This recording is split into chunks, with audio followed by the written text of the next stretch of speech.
The Judds were country music's golden mother-daughter duo, whose harmonies and heartfelt lyrics captured the hearts of millions from the early 1980s until their abrupt silence in 1991. But behind the glamour and sold-out arenas lay a decades-long storm of hidden pain, secrets, and unspoken trauma that would ultimately shape their music and fracture their bond. Naomi Judd, born Diana Ellen Judd on January 11, 1946, in Ashland, Kentucky, grew up in a struggling middle-class family that moved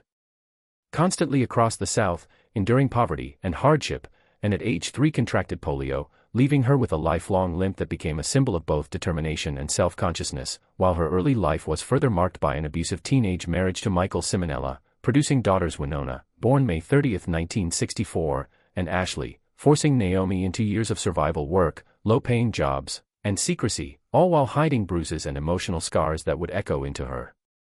parenting. By the time Naomi and Winona set out for Nashville in 1980 to form their duo, sleeping in a beat-up Oldsmobile and performing in laundromats, they had endured more instability than most could imagine, and their rise to fame, starting with Had a Dream in 1983 and soaring with Mama He's Crazy in 1984, was meteoric, bringing Grammys, Billboard records, and a CMA Horizon Award. But success only amplified the cracks in their relationship, as Naomi's controlling instincts clashed with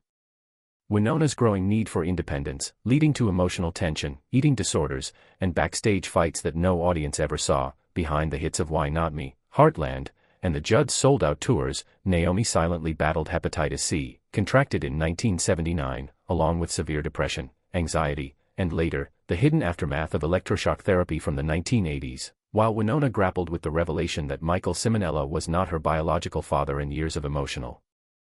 pressure, creating a complex mix of love, resentment, and misunderstanding that would shadow their personal and professional lives for decades. Even as the duo achieved record-breaking tours, platinum albums, and 36 #1 hits, Naomi's illness and unspoken struggles, coupled with Winona's pursuit of artistic freedom, fueled private arguments over song credits, performance control, and family favoritism, while Ashley's distant humanitarian work in the Congo added further layers of tension. And moments of public triumph, from Grammy wins to televised specials, were often juxtaposed with private collapses, hospitalizations, and emotional confrontations that fans never witnessed. The final curtain fell in 1991 during their farewell tour, sold-out concerts that brought millions together, yet backstage revealed deep-seated conflicts, unshared therapy experiences, and the widening emotional gap between mother and daughter, a divide that would remain through Naomi's memoir, Winona's solo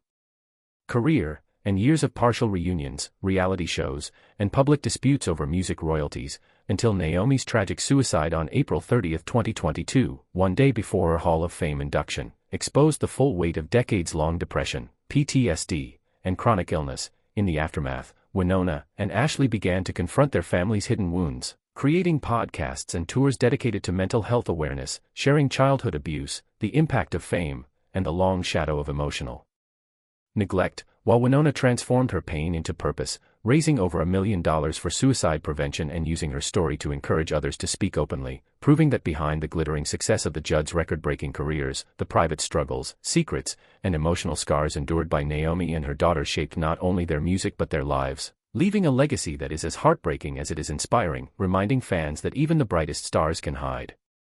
the deepest shadows, and that truth, honesty, and survival are often more powerful than any stage or spotlight.